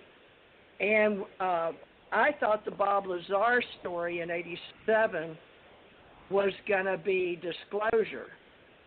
But it turned out to be not disclosure. But a lot of people, he's recently came back out. George Knapp, at least the story was in there. But the main players were like, Dr. Bruce, he went in there. But Richard Dolan, Linda Moulton Howe, telling a story to somebody, but they show the early Laughlin, Nevada International UFO Congress is where it was staged. And it must be when Bob Brown started the original UFO Congress with Wendell Stevens. And so what I'd like you to do is view that, if you can, when you can. It's called Mirage Man. I told Janet to watch it years ago. But, what you and I and Janet are doing. I saw that when I was judging movies at the UFO Congress. So I saw it when it was new to the field. And so, but I don't remember all the details. I mean, what about in particular do you want us to pay attention to? What is the... Summarize why it's so important in your mind. The reason is there's various levels in the UFO industry that we are keeping alive, because everybody that's involved is like Jan Aldrich with my UFO Association says people aren't getting wealthy writing books, and he doesn't approve of a lot of the speakers because various people in the military that were involved and know the truth in their perceptions and their observation while it was going on. So we became original historians. And then Richard Dolan came along and wrote a few books, and I like Richard, and I told him so, and he's been on this radio show too. So people can go back and hear the stories right here since 2012. But what I'm saying is Janet, me, and Paul, I hope, will work together and explain at a different level that we've all been involved, about what parts of synchronicity brought us together, just like Richard Dolan, Linda Moulton Howe, and Rick Doty, those three people. That's also two men and one woman, but we're two women and one man. But I'm bringing this, what would you call that? So what do you Paul, think, you're what the do more you think brought us educated. together? TJ, what do you think brought us together? Was it like an ET connection, a Men in Black connection? Because I don't know how you met Paul. Paul, I haven't met Paul. TJ, did you call? Well, I mean, met him on the internet or met him in cyberspace. I don't know. I told him to be ready for that question tonight. So let's see if he did his homework. Paul, how did you meet TJ? Well, I think TJ actually sent out a friend request to me, but there are two versions of TJ's account. And so I have one from, I don't know, probably about a month ago, and then this recent one, which was, maybe last week that we interacted? I don't know, because in Facebook, I have so many of them. Every time I get a new cell phone, that would automatically create a new Facebook, something to do with the bots and algorithms. But I agree, because back in the day when I started, 2006, I waited up all night to get my name, and I had to write Facebook because they gave my name to somebody else. It was just Teresa Morris. So I've still got 5,000 on there. But I don't know, because all of a sudden, after I became a developer and I was inside Facebook and I had 20 or 30, they kept sending them to me. And I became an industry, a personality inside Facebook like I did with Google. So some people thought I was being hacked, but it turned out they were all me. And so some people were disgruntled about it, and some weren't. But it changed Facebook. So I don't know, but I've got 20 or 30. But it depends on. I've got 5 phones right now, so it depends on which one I pick up, as to which TJ or Teresa or Tara or Teresa Jeanette Thurman Morris or TJ Morris you get. Same thing with YouTubes. I must have 500 YouTubes, and I've got 500 pages and groups. So I've been doing this inside cyberspace, but I started with the government way before DARPA and Google. Ray Kurzweil started with, he moved over from DARPA to Google. I don't remember when that was, but I remember it's fairly recent in my life.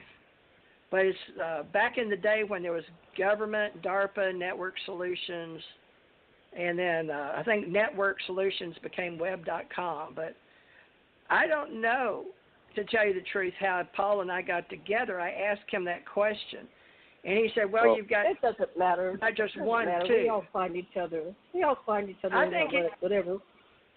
I think the point is, Paul, that we got together.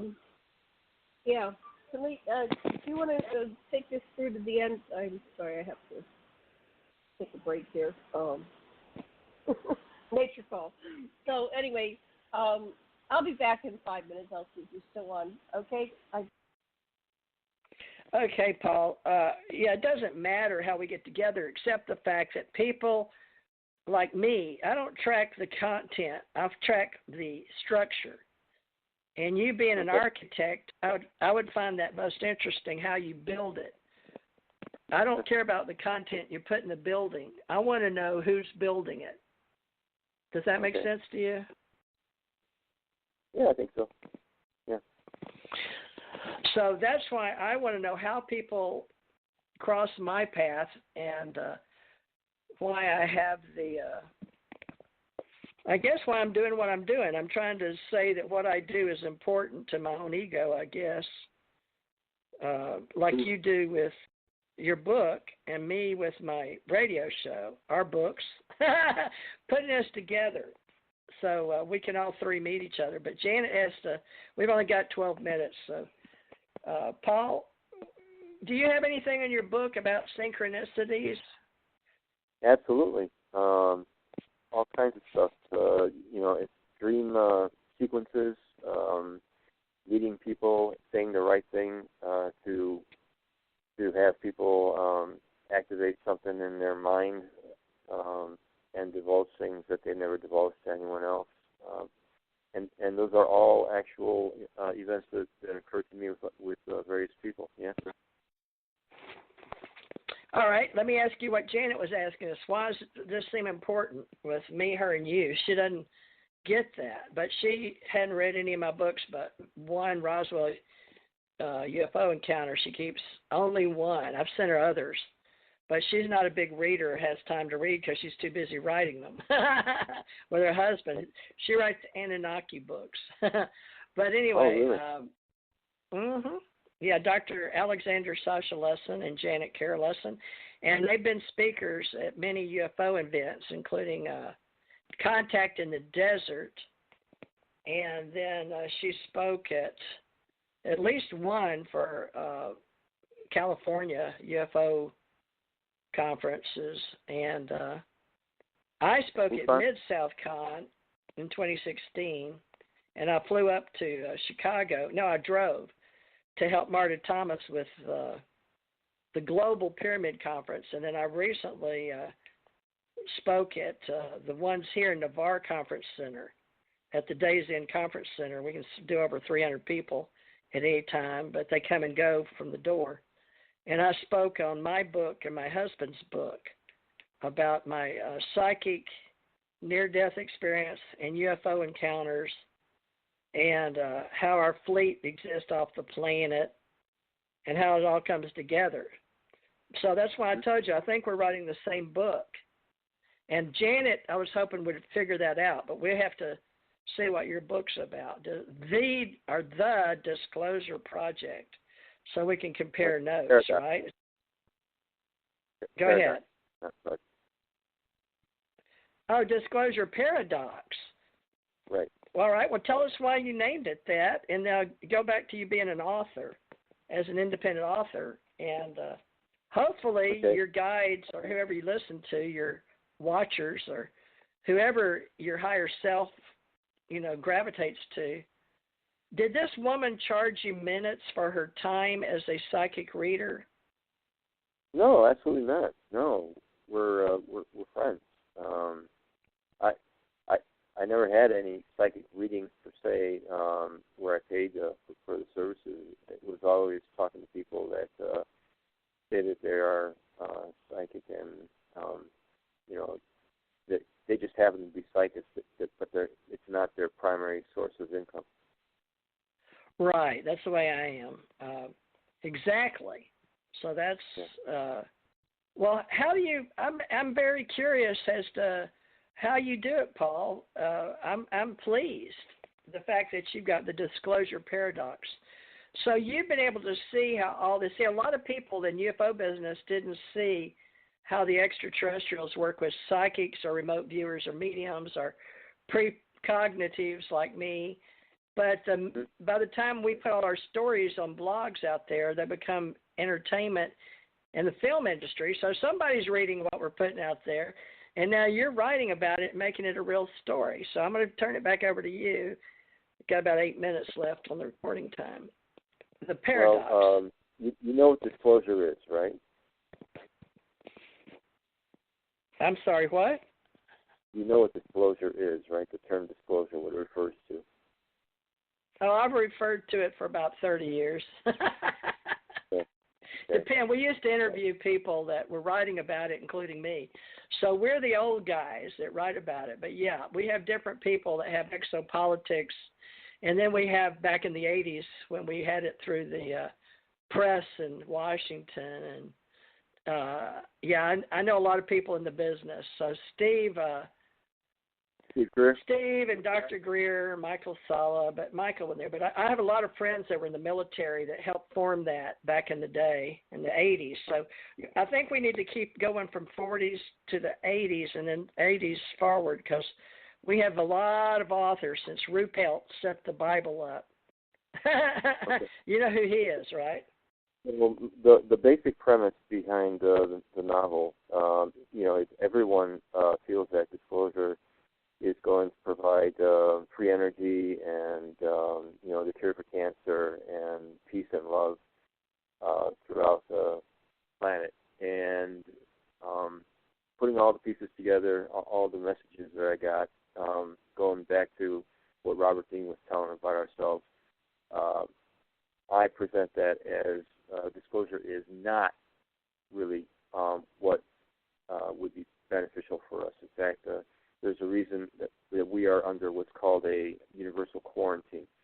And again, going back to what Robert Dean was saying, we are barbaric, we're violent, we are materialistic, and above all, we're genocidal. So here's the hypothesis, and it's not a hypothesis. This is why governments have been advised by extraterrestrials to keep it all as secret as possible. If we were to have disclosure, you would eventually have a transfer of technology.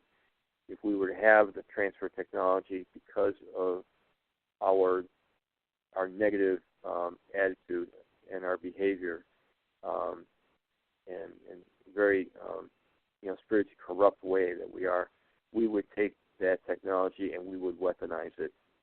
And eventually, because they are different than us, we would, our genocidal instincts would take over, our materialistic instincts would take over, because we would probably covet some resources that they would have, and we would use the weapons that we made from their technology against them. So that is why we are under a technological and a social quarantine. And until we change, until we fundamentally change the way we are, it will stay that way. And there never will be disclosure. If disclosure does happen, then it's not good, and there will be a preemptive strike on us because they don't want us a universal agreement, and it's also an agreement between them and the world governments. So what is the paradox? The paradox is, how can we improve ourselves? How can we fix ourselves when we are not allowed to know what's wrong with us? That's the essence of the novel. Oh, awesome. I love the way you put the words together. So basically the meaning or definition is the action of making new or secret information known. Basically, just a fact, especially a secret that's made known for disclosure. And I love the way that you chose the two words and you put it with paradox.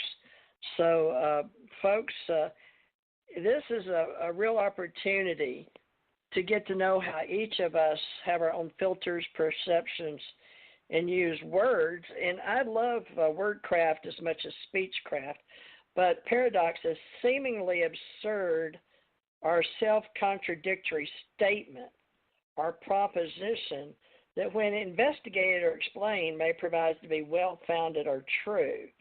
So that's the two words that this great citizen of the United States of America, even though he's born in Italy, you have dual citizenship, or did I ask you that? But he put these two words together for all of us in his book, and I'm very excited. But do you have dual citizenship, Paul, or am I saying that right? You're an American? Oh, no, I got naturalized when I was 18. Well, today they're making the world known with this virus, and I'm not going to put that even in translating, but you know what I'm talking about around the world, folks, globally, that we are seeing the world become how we're going to work. We didn't know if it was going to be, they were going to show you a extraterrestrial ship with extraterrestrials, or we were going to use a way to teach the world that we are going to the next level globally, but we're in two factions. And I agree with Paul, and I told Jim Mars, who was passed a long time ago in the 80s, because he and I were Texas investigative reporter types. He was allowed to be in the open, and I wasn't. But I told him, I said, my husband and I realized it was like the kids playing with the matches. And I've noticed that the narrative in the Internet only goes as far as those they're willing to stick their neck out and say, okay, this is how it is. But Paul, since he became aware, I guess, of how to put his story together, I'm very pleased that he made it The Disclosure Paradox. Now, that's by Paul G. Vecchiet, our guest tonight, with our ACO Association Authors Book Club. I said on here I made you the poster child, Paul, to speak for our ET radio shows. Well, you put it set together so well. These are my stories all over the Internet, folks, and I did that. I started the game years and years ago, back in before 2005. But Windows 95 helped me get all these stories out there that Google and the bots and everybody helped pick up. So I can see it happening in the Internet, but, you know, we all are special, and we're all called to do our own life story, as my mother said. But, Paul, I hope you'll stick with me and Janet and all our friends and social media. And I hope you're going to write another book, because I haven't bought this one yet. But, folks, you can get it on Amazon, The Disclosure Paradox. So if you do, please tell him or email him that you heard about it on TJ Morris ET Radio, whether you're on Stitcher, Skype, FM radio, Podbean, Spotify. You know, it doesn't matter. I distribute all over, and I pay for extra. I have to pay money to get these authors distributed. So whether you buy the book or not, at least you can hear about it. But Paul, I'm very excited. I also have a website. It's www.thedisclosureparadox.com, and there people can read excerpts from the chapters, read the prologue which sets up the plot, read the character descriptions, and even read reviews. Yeah. And did you say you did that on Wix or Weebly or? I did Wix. Yeah, it was great. Or Google. Okay. And then the Google Books, it's up there. Let's see. You can hit books.google.com books, and then the Disclosure Paradox. Be sure and put the word "the" in there. He's an independent publisher. I hope he comes with our group, or one of them. And folks, you can go to patreon.com/Teresa J. Morris. I put a J in there. But let me read this disclosure. Louis Silvani is his protagonist, I guess, his main character. UFO lecturer and ET obsessed blogger struggles to convey a sense of urgency to his curious followers. After a failed presentation and a terrifying encounter, Louis meets Mary Ellen Velarde, I guess Hikaria Apache woman with divine knowledge of Louis himself. Together, they embark on a fast-paced journey of discovery, full of physical and spiritual challenges and people with astonishing abilities. So as Mary Ellen gradually reveals her own unique identity, a cell of abductees and veterans forms with a goal of assisting civilization towards its true identity. Is disclosure the one event that needs to happen in order to save humanity from itself? Let me see what else you said here. The Disclosure Paradox crosses over multiple genres with action, spirituality, social voice, and relatable characters who mirror the diversity in this world. So readers will ponder our existence, okay? So this book brings controversial issues to light, which will provoke serious discussion and questioning, we hope, of convention or at some of our conventions. And hopefully we're going to get Louis to talk about the why, but he's also an author, so we hope his intent is to keep writing great stories so he can go to these book events and help promote his book. But there's those that have set religious beliefs who rely exclusively on science for guidance. So most of all, after reading the book, it's hoped that people are moved to partake in a spiritual revolution, which I believe we are, and we're in that, called the Ascension Age. So the book addresses a place where science and spirituality converge, and the book will appeal to those who believe or question traditional religious teachings, people with military interests or experiences, people that believe in life or other planets, or people who believe those in power have ulterior motives, and those who are spiritually awakened. Now, that is the Paradox Disclosure by author Paul G. Vecchiet. It says Paul Vecchiet. Paul, you're a good speaker, and I apologize this wasn't real pure tonight, but I'm going to invite you to come back to be on a panel as an author, if you'd like, and to do further radio shows. If you like me and Janet, you think you'd be interested in coming back? Yeah, sure. Let me know when I could help. And yes, I am writing a second novel right now. Yeah. Well, let's see if we can't get you involved as an author with us. And some people come back once a month, and some people just come to be on a panel to share with other people like us, authors that feel driven to write and to share and to be in the Ascension Age. And you've definitely worked this out, and I believe you have a higher power connection, and your oversoul is your higher self, and you're talking to me now because our higher selves and those that we can channel above ourselves has something for us to do that we may not be totally aware of yet. So, Paul, I enjoy finding out why we meet, the synchronicities, and how you and I got together. But that doesn't matter how. The fact is, we're the now. Yep. What is this Mowgli? Is Mowgli your dog? Mowgli is one of our dogs. Yep. And Lila, is that a female Lila? Yeah, Layla, she's they're both rescues. Yep. Mowgli is a pit Labrador, and Layla is a Dachshund Australian Shepherd. Yep. Oh, interesting. Wow, I love dogs. I have a little Shih Tzu. Well, you're in West Virginia. Now, do you live in Arlington or do you live near Tyson Corners? I'll probably ask you that already. What part of West Virginia are you in? D.C. I'm area? in rural West Virginia, which is just over the border of Virginia, near the Panhandle.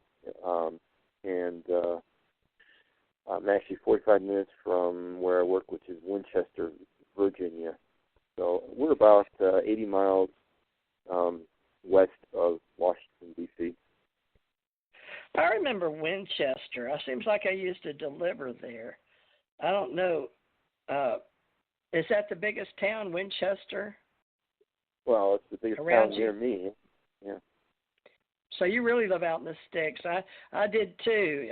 20 years in Kentucky, Winchester, Hattiesburg. Now let's see. Maybe I'm wrong. Oh, I'm saying Winchester where I live. So you're in Winchester, West Virginia. No, that's Winchester, Virginia. But I live in West Virginia. Yeah. Oh, Winchester, Virginia, and you live in West Virginia. Okay. Well, thank you so much. Well, Yeah. Paul, you're wonderful. You're soft-spoken soul creature, whatever you want to say, humanoid, and I hope you'll watch the Curiosities, especially people 100 years old or more. And I hope you'll come back and share with Janet and I. And if you feel the need to talk, we have panels for you to be involved in with other authors. Okay. And we do shows Tuesday, Thursday, Saturday, and Monday, Wednesday, and Friday, either between she or I or both of us. And we have a lot of friends that do radio shows, okay? So I'm sure we'll pass you around. Now, keep my number. You got my number, Paul? Or because I know you said you couldn't get through. Yes, I got it. All right, I apologize for that. All right, well, let's have you back with the ACO Association or ACO Club. And just stay in touch with me, Paul. And who knows, we may wind up being a character in your book, which is a good hook if you find good friends that don't mind you doing it, right? you like that. That's funny, huh? Okay, well, maybe you'll wind up being in my book. You never can tell, right? Yep. Well, I want to see what you're going to do next, because the idea of your novel that I think you've been extraterrestrially influenced, but that's just in my own opinion, right? Yeah, no, it's very likely. Yeah. So I would like you to pursue that or make it a chapter, because we like to feel special and we like to feel chosen. But the things that happen to me, I haven't even written about all the off-the-wall things that happen. And I'm not sure how to get there. So maybe I'll just put it. They don't like the UFO people don't want to read a novel. They want to read the real deal.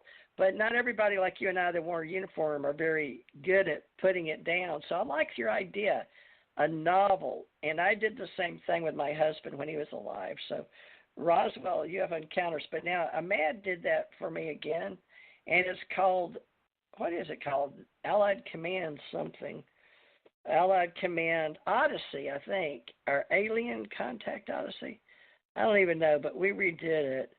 And Allied Command Odyssey, I think, Paul. But stick with me if you don't mind. We'll get to know each other better on social media and hopefully in our authors club. And I'm going to encourage you to keep writing books if that's okay with you. And any way I could help, I'd be more than happy to, if that's okay with you. Thank you. All right, yeah. Hey, Paul, I'll have to try to grab this Allied Command Odyssey. It says UFO Odd, you say. I can see that. And I think you'll find Tara in that book. But I'll see if I can grab it free for you. I'm going to put it on my YouTube. I just found it. But thank you for that, because Ahmad's been after me to tell people about that. I'll put Ahmad Painter. Ahmad Painter edited this. Ahmad Painter, here's the book.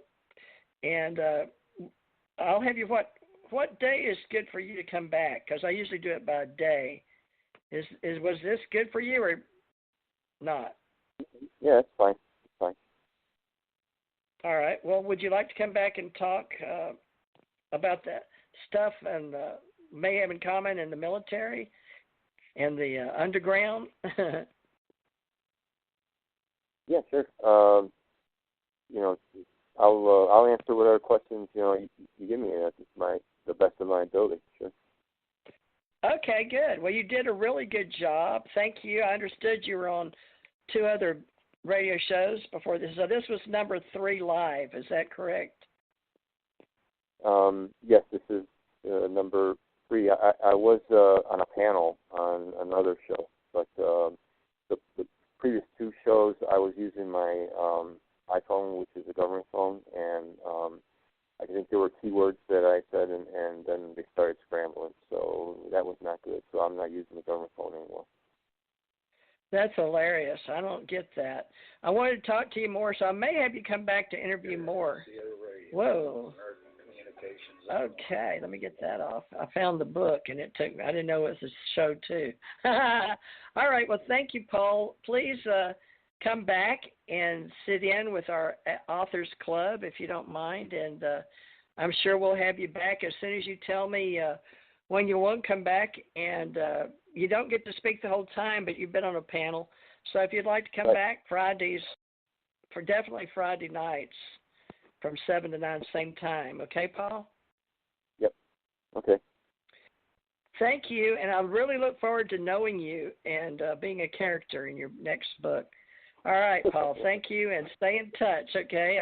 I love you to laugh. It makes me feel good. I didn't even get to know you good yet, so you'll have to come back so we can talk. And just stay friends on Facebook, and we'll email and stuff. So email me stuff, and we'll figure this out. Remember the prickly cactuses, right? Yeah. All right. Well, come up with some ideas on radio shows for our Authors Club, but if we don't have to talk about books only, you can come back and be more fun with me, okay? Okay. All right. Love and light until you show up tomorrow night or some other night. Just that was Paul Vecchiet. Thank you, Paul. I'm going to get out of here. So thank you. You did an excellent job. All right. Good Talk night. to you later. Good night.